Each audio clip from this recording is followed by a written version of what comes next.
Good morning, students. I am Neeta Sharma from Yal Public School, Bikaner, your Hindi teacher.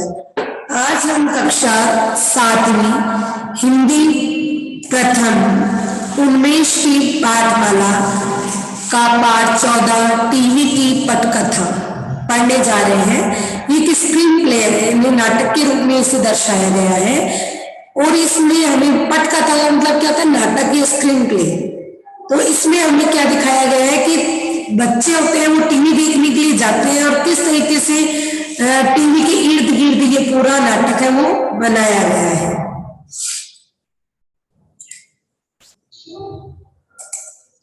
Start करते हैं। बात सिर्फ इतनी सी थी कि गोपू को टीवी देखना था और यही सोचकर तीनों निकल पड़े थे। गोपू का गांव पहाड़ के उस तरफ था जहां टीवी नहीं आता था। शाम को डूबने से पहले सूरज पहाड़ के सबसे ऊपर लगे उस बड़े से टावर की नोक पर कुछ पलों के लिए टिक जाता था। गोपू को पता था कि उसी टावर से टीवी आता है।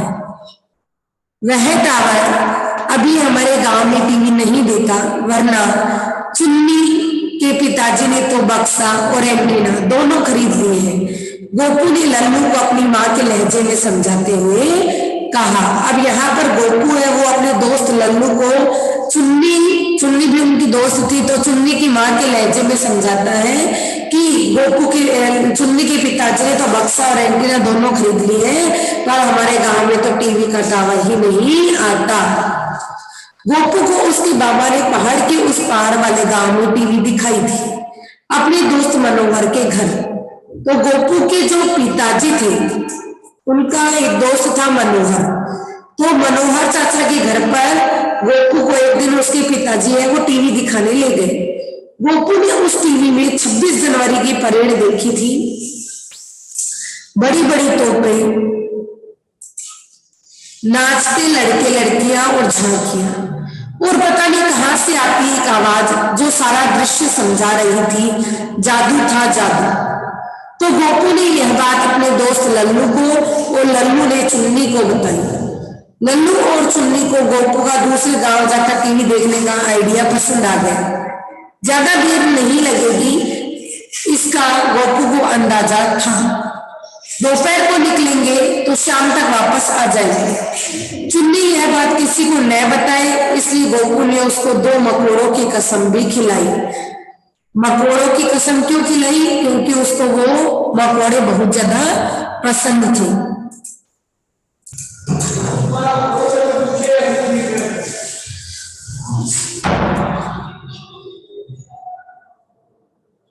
चुन्नी को मकोड़े बहुत पसंद थे, इसलिए उसे मकोड़ों की कसम खिलाई गई थी और उनकी झूठी कसम वह कभी नहीं खाती थी। और यूं अपनी माओं के सोते ही तीनों टीवी वाले पहाड़ की तरफ निकल पड़े।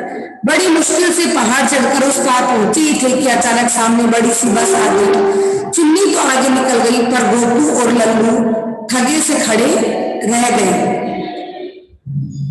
बस वाले ने झटके से ब्रेक लगाई और मुंह बाहर निकलकर फिटकारा भी। चुन्नी ने भी मौका देकर डांट लगा दी और अब से हाथ पकड़कर संग चलने को कहा। मनोहर चाचा का गांव अब दूर नहीं था। पहाड़ों में रास्ता ढूंढना ही पड़ता, खुद बन जाता है। गोपू को पता था कि इस मोड़ के थोड़ा आगे सब्जी मंडी है, उसी के पीछे वाले रास्ते से वह घर आता है जहां उसे टीवी के दर्शन हुए थे। सब्जी मंडी है। सब्जी मंडी में आज बहुत भीड़ थी। चुन्नी थोड़ा डर गई। गोपू ने उसका हाथ पकड़ लिया और उसे टीवी के जादू के बारे में बताने लगा। अब गोपू, लल्लू और चुन्नी ये तीनों कहा जाते हैं मनोहर चाचा के घर पे टीवी देखने के लिए पहाड़ वाले रास्ते से जाते हैं। लेकिन कब जाते हैं? जब उनकी तीनों की मांगें सो चुकी होती हैं, उनकी माताएं सो जाती है, तब वो चुपचाप से निकल जाते हैं। अब वो पहाड़ वाले रास्ते से पहुंच जाते हैं, आगे सब्जी मंडी आती है, उसी के पीछे वाले रास्ते से वह घर आता है जहां वो टीवी देखने जाना चाह रहा था। सब्जी मंडी से आगे जब वो जाते हैं तो चुन्नी वो थोड़ा डर जाती है, तो गोपू उसका हाथ पकड़ लेता है और उसे टीवी के जादू के बारे में बताने लग जाता है। तभी देखिए क्या होता है।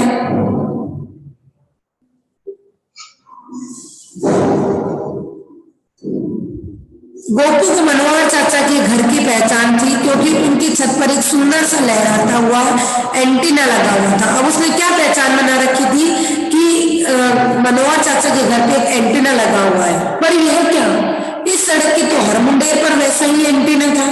गोपू ने एक दो घर में झांक कर पहचानने की कोशिश की, लेकिन यहाँ तो सब घर भी एक जैसे ही थे और एंटीना यही तो उसकी निशानी थी। अब वो सोचने लग जाता है कि एंटीने की निशानी समझकर ही तो आ रहा था भाई, उसी को समझ के तो मैंने यहाँ आने की कोशिश कर ली, पर यहाँ तो हर घर की मुंडेर में एंटीना लगा हुआ है। अब गोपू की भी रुलाई छूट गई यानी उसको भी रोना आ गया। उसी रोता देखकर चुन्नी और लल्लू भी रोने लगे। बीच सड़क में 3 बच्चों को रोता देख तुरंत ही लोग जमा हो गए।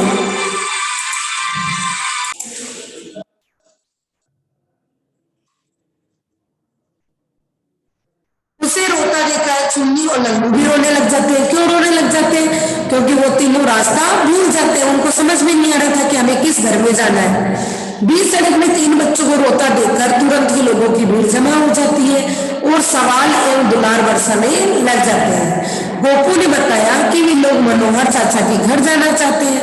अब देखिए शब्द पिटारा, देखिए लहजा यानी उच्चारण या फिर बोलने का ढंग। मुंडेर किसी छत या भूखंड के चारों ओर बनी दीवार। दुलार यानी कि प्यार करना।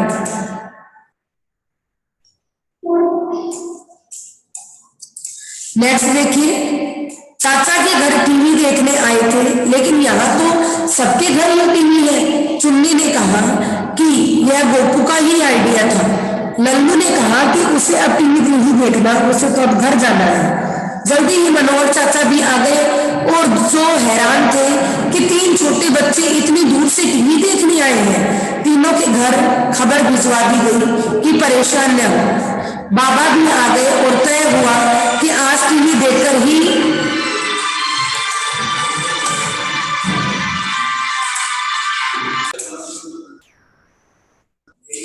अब देखिए आगे क्या होता है। तीनों बच्चे चाव से बैठ जाते हैं। टीवी का बटन दबाया गया, एक जादुई सी आवाज आई और बक्सों के कांच पर हल्की सी रोशनी की हलचल हुई। गोपू की आंखें चौड़ी हुई, पर तभी बिजली चली गई। अब बेचारे इतनी मेहनत करके वो टीवी देखने गए, पर अंत में क्या होता है, लाइट ही चली जाती है। यह थी गोपू की कहानी। अब ये तो थी कहानी के रूप में बताया गया था, लेकिन अभी इसी कहानी को अगर सिनेमा के पर्दे पर दिखाना हो या फिर अपने स्कूल में कोई नाटक करना हो, तो किताब में लिखी कहानी और सिनेमा की कहानी में अंतर होता है। क्या अंतर होता है? किताब की कहानी में एक अदृश्य आवाज हमें हमेशा कहानी सुनाती है, बताती है कि किरदार क्या सोच रहे हैं, कहाँ जा रहे हैं, वगैरह वगैरह। जबकि सिनेमा की कहानी में क्या है, सारे काम किरदार खुद को करने पड़ते हैं। जो पात्र होगा उसको खुद को ही बोलना पड़ेगा। कोई छुपी हुई आवाज नहीं होती, सिर्फ दृश्य और किरदार की यही बातें डायलॉग होती है, और इन दृश्यों और डायलॉग को जोड़कर बनती है सिनेमा की कहानी, जिसे हम पटकथा या स्क्रीन प्ले कहते हैं। और समझने के लिए चलो गोपू की कहानी का स्क्रीन प्ले देखते हैं। अब ये पूरी कहानी जो बताई गई है ना, उसका स्क्रीन प्ले चल रहा है। देखिए पहाड़ी इलाका, दूर दूर तक फैले पहाड़ दिख रहे हैं। तकरीबन 8 से 10 साल की उम्र के 3 बच्चे गोपू, चुन्नी और लल्लू कच्चे रास्ते पर खड़े हैं। गोपू देखने से ही बाकी दोनों पर हावी लगता है। वह जमीन पर झुका है और कुछ उठाने की कोशिश कर रहा है। उसके हाथ में मकोड़ा है। गोपू सीन 1। गोपू के घर के बाहर की कच्ची सड़क, दोपहर के 2 बजे। गोपू चुन्नी को मकोड़ा पकड़ाते हुए, यह ले तेरा प्यारा मकोड़ा, अब खा इसकी कसम। चुन्नी मुस्कुराकर मकोड़ा पकड़ते हुए, कैसे खानी है? गोपू, अरे कैसे? जैसे मास्टर जी बुलवाते हैं, बोल। मैं कसम खाती हूँ। चुन्नी, मैं कसम खाती हूँ। अदृश्य का मतलब जो दिखाई न दे, किरदार यानी भूमिका, तकरीबन यानी लगभग, हावी यानी दूसरे को दबाकर रखने वाला। नेक्स्ट देखिए गोपू। कि हम चुपके से दूसरे गांव जाएंगे, चुन्नी कि हम चुपके से दूसरे गांव जाएंगे, गोपू और चुपके से टीवी देखकर आएंगे, चुन्नी अपनी हंसी को रोकते हुए, और चुपके से टीवी देखकर आएंगे, गोपू और यह बात किसी को नहीं बताएंगे, माँ को भी नहीं। लल्लू बीच में टॉप कर, माँ को कैसे बताएंगे, माँ तो सो रही है, गोपू हाँ माँ तो सो रही है, अब मकोड़ा रखते हैं। चुन्नी मकोड़ा रख देती है और हाथ झाड़ती है। गोपू आगे बढ़ते हुए, तो फिर चलो। तीनों बच्चे कच्ची सड़क पर आगे बढ़ जाते हैं। सीन 2 पहाड़ की पगडंडी, दोपहर के 3 बजे। पगडंडी यानी सकरा रास्ता। बच्चे मेहनत से पहाड़ की पगडंडी चढ़ रहे हैं। सामने वाली एक चोटी पर टीवी टावर दिख रहा है। गोपू देखो यही वह टावर है जिससे टीवी आता है। लल्लू आता कहाँ है, आता होता तो हमें दूसरे गांव क्यों जाना पड़ता। गोपू चुन्नी यह लल्लू एकदम लल्लू है ना, बाबा ने बताया था कि इसी टावर से दूसरे गांव में भी टीवी आता है, और क्योंकि हमारा गांव पहाड़ के इस तरफ है इसलिए हमारे गांव में नहीं आता है। चुन्नी हाँ मेरे बापू ने तो बक्सा और एंटीना भी खरीद लिया था, हमने एंटीना को सब तरफ घुमाया पर टीवी पकड़ा ही नहीं। गोपू टीवी तो जादू है, ऐसे थोड़ी ही नहीं पकड़ेगा। हाय क्या चीज है टीवी। गोपू टीवी की यादों में खोया हुआ आगे बढ़ता है, बाकी दोनों उसके पीछे पीछे चल रहे हैं। सीन 3 मनोहर चाचा के घर का कमरा, सुबह के 8 बजे। टीवी पर 26 जनवरी की परेड आ रही है। गोपू और उसके बाबा टकटकी लगाए देख रहे हैं, मनोहर चाचा बगल में बैठे हैं। नेक्स्ट देखिए, टीवी में झांकियां चल रही है और एक कमेंट्री है। टीवी से आती कमेंट्री और यह है झांकी असम राज्य की। आगे आगे बिहू नृत्य करती महिलाएं। गोपू बाबा यह आवाज कहां से आ रही है। मनोहर चाचा यह भी टीवी से आ रही है गोपूलाल। गोपू जादू है ना। सीन 4 पहाड़ी सड़क, शाम के 4 बजे।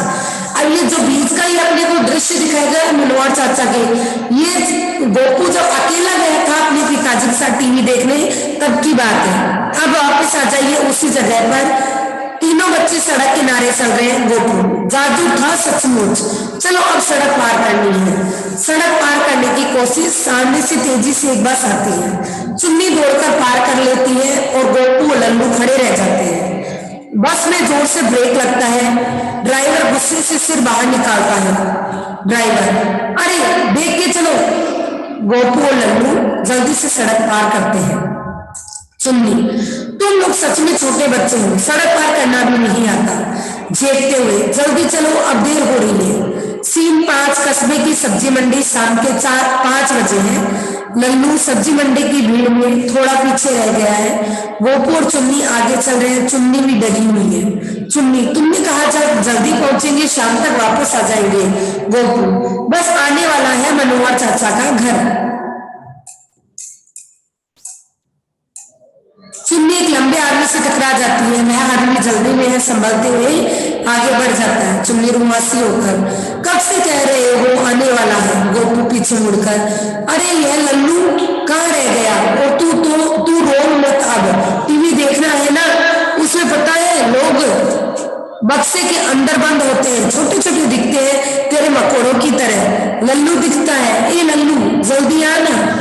सीन 6 कस्बे की गली, शाम का समय।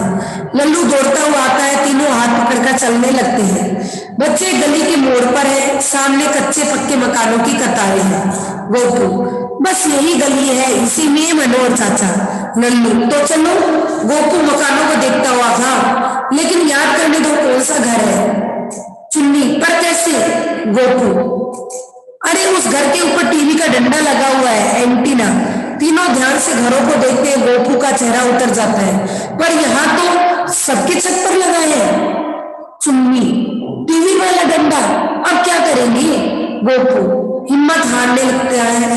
पता नहीं, मनोहर चाचा ने तो बताया था उनके घर पर ही टीवी है, पर यहाँ तो सबके घर है।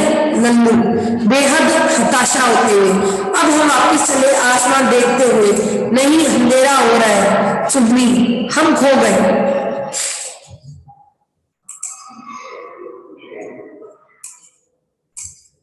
सीन एक, मनोहर चाचा का घर। बाकी दोनों भी रोने लगते हैं। भीड़ जमा है, बच्चे रो रहे हैं। कस्बे के लोग उन्हें चुप करवा रहे हैं। कस्बे वाला प्रथम व्यक्ति कहते हैं मनोहर चाचा से मिलने आए हैं किरतपुर से। कस्बे वाला दूसरे नंबर का व्यक्ति बोलता है अब चुप हो जाओ, डरो मत, क्या नाम है तुम्हारा? लल्लू। चुन्नी रोते हुए मुझे घर जाना है। मनोहर चाचा आ जाते हैं, गोपू को उठा लेते हैं। मनोहर, अरे गोपू तुम अकेले कैसे आ गए? गोपू, टीवी देखना था हम तीनों को। कस्बे वाले एक दूसरे का मुंह देखते हैं। मनोहर बच्चों को ले जाता है। बाबा ने गोपू को गोद में बिठाया है। चुन्नी और लल्लू भी बैठे हैं। बाबा मनोहर को, गोपू शैतान है यह सबको पता है, पर इतना शैतान हमने सोचा नहीं था। मनोहर, और पूरा रास्ता याद था इसे। चलो भाई अब टीवी पर चलाया जाए, इतनी दूर से आए हैं तीन दीवाने। मनोहर टीवी चलाते हैं। गोपू, लल्लू और चुन्नी सीधे होकर बैठते हैं। टीवी से आवाज आती है, तस्वीर दिखना अभी बाकी है।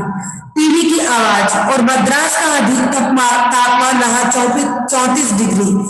गोपू की आंखें फैल रही है। टीवी के शीशे पर हल्की हल्की रोशनी भी फैल रही है। तस्वीरें किसी भी पल दिख जाएगी और सभी बिजली चली जाती है। घुप अंधेरा हो जाता है। गोपू, चुन्नी और लल्लू एक साथ अंधेरे में। हे भगवान। तो ये थी आपकी टीवी की पटकथा। अब हम इसका एनिमेटेड वीडियो देखते हैं।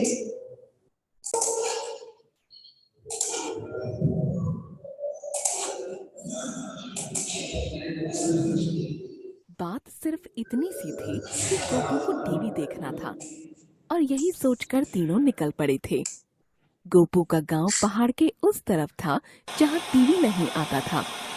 शाम को डूबने से पहले सूरज पहाड़ के सबसे ऊपर लगे उस बड़े से टावर की नोक पर कुछ पलों के लिए टिक जाता था। गोपू को पता था कि उसी टावर से टीवी आता है। वह टावर अभी हमारे गांव में टीवी नहीं देता, वरना चुन्नी के पिताजी ने तो बक्सा और एंटीना दोनों खरीद लिए हैं। गोपू ने लल्लू को अपनी माँ के लहजे में समझाते हुए कहा। गोपू को उसके बाबा ने पहाड़ के उस पार वाले गांव में टीवी दिखाई थी, अपने दोस्त मनोहर के घर। गोपू ने उस टीवी में 26 जनवरी की परेड देखी थी।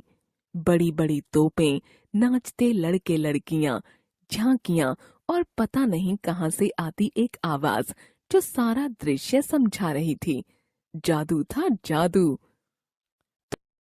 तो गोपू ने यह बात अपने दोस्त लल्लू को और लल्लू ने चुन्नी को बताई। लल्लू और चुन्नी को गोपू का दूसरे गांव जाकर टीवी देखने का आइडिया पसंद आया। ज्यादा देर नहीं लगेगी, इसका गोपू को अंदाजा था। दोपहर को निकले तो शाम तक वापस आ जाएंगे। चुन्नी यह बात किसी को न बताए, इसलिए गोपू ने उसको 2 मकोड़ों की कसम भी खिलाई। चुन्नी को मकोड़े बहुत पसंद थे और उनकी झूठी कसम वह कभी नहीं खाती थी। और यूं अपनी अपनी माँओं के सोते ही तीनों टीवी वाले पहाड़ की तरफ निकल पड़े।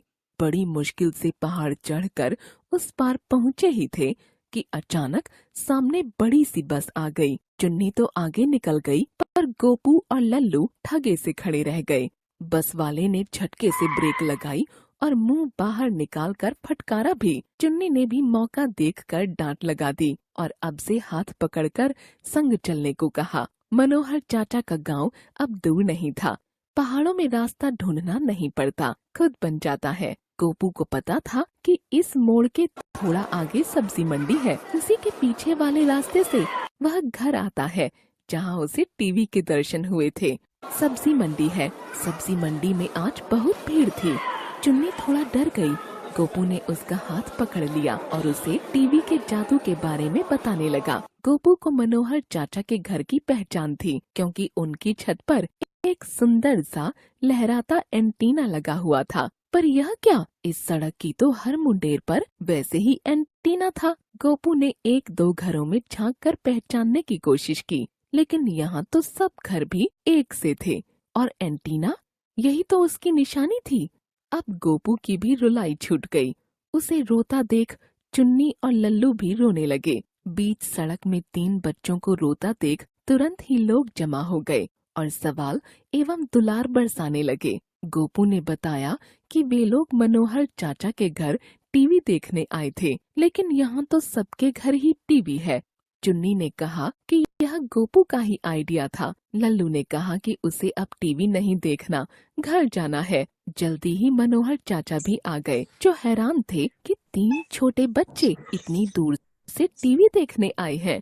तीनों के घर खबर भिजवा दी गई कि परेशान न हो। बाबा भी आ गए और तय हुआ कि आज टीवी देखकर ही वापस जाएंगे। तीनों चाव से बैठे और टीवी का बटन दबाया गया। एक जादुई आवाज आई और बक्से के कांच पर हल्की सी रोशनी की हलचल हुई। गोपू की आंखें चौड़ी हुईं, पर तभी बिजली चली गई। यह थी गोपू की कहानी। अब इसी कहानी को अगर सिनेमा के पर्दे पर दिखाना हो तो सोचो क्या करना पड़ेगा। किताब में लिखी कहानी और सिनेमा में दिखाई गई कहानी में सबसे बड़ा फर्क पता है क्या है? किताब की कहानी में एक अदृश्य आवाज हमेशा तुम्हें कहानी सुनाती रहती है, बताती है कि किरदार क्या सोच रहा है, कहाँ जा रहा है वगैरह। जबकि सिनेमा की कहानी में सब किरदार को खुद करना पड़ता है। कोई छुपी हुई आवाज नहीं होती, सिर्फ दृश्य और किरदार की कही हुई बातें, डायलॉग होती है और इन दृश्यों और डायलॉग को जोड़कर बनती है सिनेमा की कहानी, जिसे हम पटकथा या स्क्रीन प्ले कहते हैं।